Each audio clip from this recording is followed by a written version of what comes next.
I mean, yeah, my gosh, we don't have like 3 hours, so going over what's happened since then is complicated. But yeah, I mean, my feelings about it. There's a lot of arguing online about sort of how we describe this, what we call it, what President Trump should or should not be charged with in relation to it. I mean, at the end of the day, it was an extremely shameful day.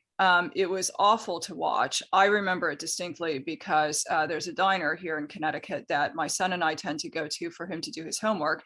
And we got there and they were broadcasting what was happening at the Capitol live. And at the end of the day, as an American, it was really, really depressing and sad and shameful and awful for me to have my child, who was about to turn 7, watching this happening at the seat of government in one of his 2 countries and having this play out. And for me, that particular sentiment hasn't really diminished.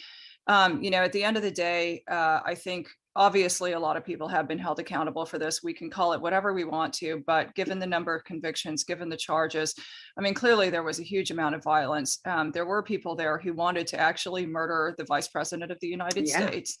Yeah. And I don't think that that's really going to, nobody's opinion on this is going to change. I think that you have some people who are diehard Trump supporters who are going to tell themselves anything that they can to sort of exculpate President Trump, exculpate those supporters, make it look like it wasn't as bad as it was, make it look like it was somebody else. But for the majority of Americans, whether they think that the election was conducted in an absolutely 100% fair way or not, it's just an incredibly shameful episode. And I guess mostly my thought going out of it is, I'm also British as well as American, and I'm extremely glad that at least that has only happened in one of my countries and that we haven't had that in both countries. I mean, that's the blessing that I guess I've got. Yeah. One of the things that I think is interesting is that 163 reps running for state elections still kind of agree or haven't vocally disagreed with President Trump. And that's surely got to be worrying. Yeah, no, I think actually that is one of the things that a lot of people who have been very caught up on this day, a lot of the sort of self-described pro-democracy advocates have failed to look at. They spend a lot of time thinking about former President Trump. And granted, if he runs for election again in 2024, I understand why that would be important. But I think people have failed to look at sort of what's going on the lower levels. When you look at people who are running for positions where they would be supervising elections, when you look at people who are running for state representative or state senate, you actually do have a lot of people who are really diehard about this. And in many cases, very conspiratorial, way beyond where the former president is on any of this. And I think it's going to be really interesting. There were a lot of people who said, when Trump came on the scene and looked like he was going to get the nomination, and then when he actually won, oh my gosh, this is going to be an instance of America going through sort of 4 years of an authoritarian government. I think what's actually more worrying is I don't think that Trump necessarily proved all of the worst things, although he did live up to more or less what I expected of him, which was pretty bad. I think that the scarier thing is kind of looking 4 to 8 years down the line and seeing where things could end up based on the bench that is being built of people who really are these diehards who frankly probably do make the former president look like a very rational, sensible, measured individual, which is a tough job. It is a tough job. We've got a caller. Can I take, Angela, we just check with my producer. Can we take the caller while Liz is on the line? Because okay, so we've got Martin in Tottenham. Martin, what did you want to say? Hello, Martin. Let's get Martin up. Martin in Tottenham, what did you want to say? Representation of January 6th, absolutely despicable. When you have someone like Kamala Harris, when you have people like AOC, when you have people like Ilhan Omar, Maxine Waters, who were calling for Republicans to be attacked, to be pulled out of restaurants, saying that Black Lives Matter should be out there in the streets a year before, when you had Black Lives Matter Antifa burning down people's businesses, and you had the Democrats bailing out rioters, making sure that the police did not take these people down who had killed people, David Dawn who was killed, and yet you people, CNN, covered it up. You covered it up, made out as peaceful protests. And this thing that happened in Jan 6 was the only time that the so-called Trump supporters on right wing for 3 hours had agitators at the front. The only person who was directly killed was an innocent lady, a Trump supporter called Ashley Babbitt, Whoa.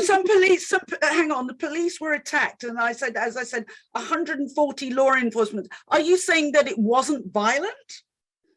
I never said it wasn't violent, but it was only 3 hours. Yet no, Kamala Harris didn't mention Ashley Babbitt's name. They did a Virgil and made out it was something in comparison to Pearl Harbor and 9/11. That is disgusting. Where were they calling out the BLM? I still haven't heard Kamala Harris or Joe Biden call out the BLM or the Antifa killers that were burning down police stations, courthouses. Okay. Let's let Liz. Can I interject with a couple of things? I mean, first of all, straight up, I totally agree with you that Maxine Waters is a deplorable person, and much of her rhetoric is absolutely awful. And if I had my way, both she and President Trump would be completely exiled from American politics, basically forever. But to some of your points, I mean, first of all, we're not on CNN here, so I think what their coverage is needs to be left to one side.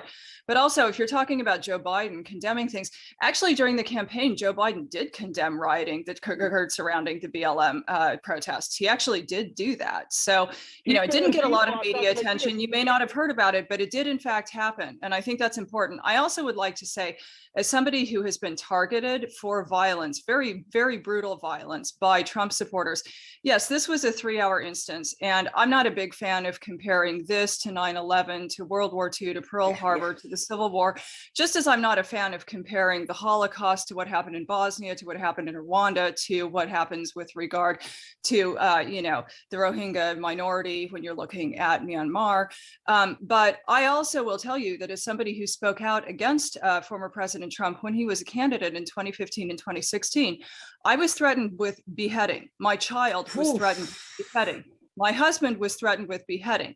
There were violent people who physically called my mother at home and threatened our family. This is in a different house to mine. So when people want to make out that this was an isolated instance and that you don't have a problem with violence writ large with a lot of these really hardcore Trumpers, I can personally tell you that that's just not true. Now, you can say that we have a problem with people on the extremes in both parties and across the political spectrum in America getting increasingly violent and getting increasingly agitated.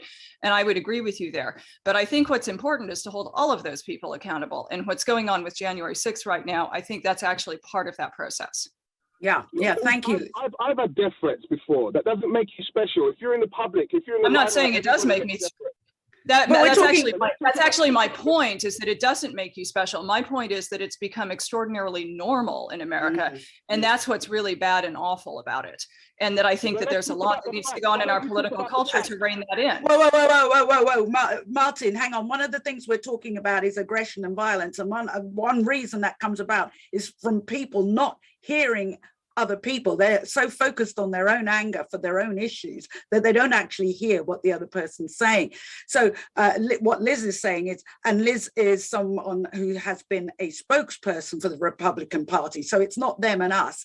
She's saying that violence on any extreme is bad and can be demonstrated. It doesn't make one thing better or worse than the other. Right. And she's talking about where you get your news from and what view you say. When you talk about the media, it's not one big organization. There's left-wing media and right-wing media. It depends on what you see. Martin, thank you so much for your call. Liz, wow, that you've been on the receiving end as well. And as we talk about what going forward, one of the things you talked about is having dual nationality, and thank God it hasn't happened in Britain. And yes, I agree. I'd echo that. However, one thing that does strike me is that when you have a weakened opposition for whatever reason, there's turmoil. You could say that is happening in the Labour Party. They're not in the UK. There is a lack of cohesiveness because they're still kind of getting their act together, I'd say, after Corbyn. And then you have you have the Republicans in the US who are still kind of getting their act together post-Trump, and the whole question about will he run again. When you have any kind of weakened opposition, it becomes a risky situation for democracy, does it not? Yeah, well, I think certainly when you're looking at the situation with Corbyn, I absolutely agree with you. I mean, look, Jeremy Corbyn used to be my MP, so we're very familiar. And I mean, he was an absolutely appalling individual for Labor to select to be leading them. You know, I think my opinions about Jeremy Corbyn probably are worse than Donald Trump, and that's really saying quite a bit. But yeah, it's going to be very difficult, I think, for the Labor Party to fully build back from that, because he was just so destructive. I mean, it was like they put somebody in charge who basically went in and detonated sort of a proverbial massive bomb on the entire party. And you know, good luck to them, I guess, in building back. But to me, I look at it and I think about, you know, when you had Tony Blair and Gordon Brown and Labor was really ascendant. And I remember being a conservative political consultant at the time and working for Tories, and my gosh, how hard it was to try to make inroads. And Labor just looks like now it's a lot easier. It's but radically different. Yeah, now we're arguing about who should succeed Boris, right? Which is absolutely not where we were when we were just trying to get David Cameron into a position where he would be leading the country, right? Yeah. And on the flip side, though, looking at the USA, post-Trump, there seems to be, I mean, while many Republicans want to court that, you know, the Trump supporters, it's about how close to the lion's den do you get? How much do you dance with the devil? And that in many ways is kind of, you know, constipating, if I can use that word, the Republican Party. Well, I think one thing that I've always found interesting as somebody who was a long-term observer of Donald Trump and met him long before he was in a position where he was running for president and where he was sort of trying to lay the groundwork for that several years before. One of the things that I find fascinating is that there's always this tendency in politics, and I don't think it's unique to the Republican Party, but people in primaries tend to think, oh, I'll replicate this person by taking all of their policy stances, you know, or these kinds of things are lining up with particular beliefs that they have that some people are going to say are conspiratorial. So you had this previously back in the day with the Obama birth certificate people, the birthers. And really, I think what drew a lot of people to Donald Trump, a couple of things. First of all, he had very high name ID because he'd been on the cover of every tabloid in every, you know, supermarket checkout for decades. He had The Apprentice. I mean, the polling that I saw showed that he entered the primary with something like 99.2% name ID. Nobody apart from Jeb Bush or Hillary Clinton came close. I think even when you got to the final stages of the Republican primary, even Marco Rubio was still sitting at something like 50% name ID. So I think people have failed to notice that that's a lot of why he won. And a lot of the rest of why he won was he was very watchable. He got a lot of time on TV, whether I agree with how he did it or not. It was sort of like a car crash that you couldn't stop watching. And when that happens, the reality is that there are a lot of swing voters who go into the voting booth, and after 8 years of one party, if that guy's on the other side, it enables them to tick that box. So I think what's interesting to me is that, yes, you do have a lot of Republican candidates who are trying to emulate Trump in terms of positions that they take on talking about the election, in terms of policy positions, this, that, and the other thing. I actually think it would be smarter for them to think about what behaviorally drove people to look at Trump. And, you know, when he ran in 2016, his policy positions were not, I wouldn't describe them as particularly conservative. They definitely were very nationalist. He's always had a deep skepticism of sort of the other, right? Like you look at things that he said about Japanese investors back in the 80s. You look at ads that he took out about, you know, people who had been blamed for a killing in New York City, these kinds of things. But, you know, really, apart from when you were looking at sort of trade and immigration and that notion of the other and him being sort of anti whatever that was, he was a pretty moderate guy. And so I think it's interesting to see people trying to replicate Trump's success by going super hard right, but at the same time lacking anything like the personality or the watchability or just, you know, the stuff that grabs headlines like what he did. And I don't think that's so they're going to have to go out and do reality shows. Who do you look at in the Republican Party who maybe has a chance of that? Or, I mean, Trump running again, and Hillary saying that she wants to run again. It's like a reoccurring nightmare. It's like a I know. I mean, look, I'm the person in 2016. I mean, people kept saying, "Oh, are you going to change your mind? Because if you don't vote for Hillary, Trump's going to get in, or if you don't vote for Trump, Hillary's going to get in." And I was like, "Look, I live in a state where I know that Hillary Clinton is going to win. There's nothing that's going to happen that changes that, and I absolutely am not going to use my vote to vote towards one or both of these candidates easily could could end up in federal prison at some point, right? Like I used to say they could end up wearing an orange jumpsuit, which will not translate for British audiences, but here everybody knows orange is not the new black. Yes, orange is not the new black. No, I love black. Please don't make it that, right? There's no one, is there? I mean, well, there's a bit of a vacuum, but who do you see coming up? Yeah, it's really tough. It's really tough because I think, if people really want to replicate what worked for Trump and what put him on people's radar, you don't have people who have that sort of celebrity character about them.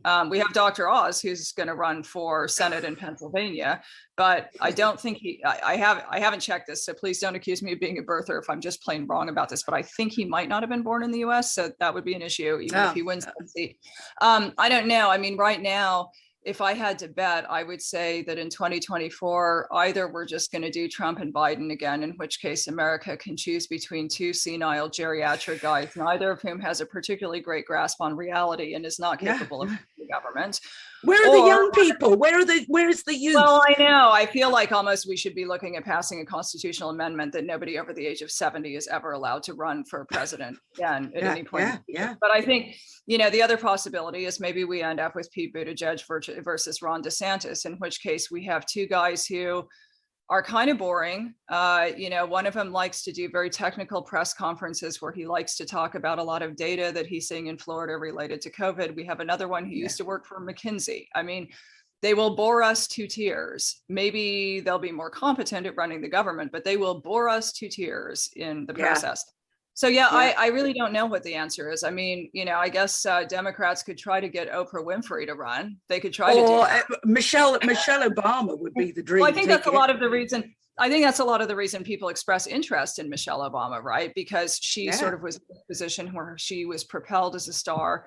But I don't necessarily know what the Republican equivalent of that is. People say Tucker Carlson, but I don't know Tucker super well anymore, but I certainly have run in similar circles to him for many years. And I don't personally believe that Tucker has any interest whatsoever in ever serving an elected office. So I don't know what the answer is. My guess is we're going to get probably boring versus boring in 2024, and maybe we'll get 4 years of really boring. I mean, I don't know how that plays out. Right? It's interesting what you say about Trump, and it's like Boris Johnson. He's a show. He's a show, and it's sad, isn't it, that we've now come to equating politics with reality and a show, and who can do the best soft shoe shuffle and entertain us.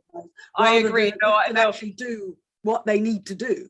So I will also say, Boris, having been the honorary chairman of my local conservative association in Islington, I think that comparisons between Boris and Trump, apart from the fact that they're both kind of blonde and have really bad hair and were on TV and definitely do put on a show and are kind of slobby, I think those comparisons are unfair to Boris.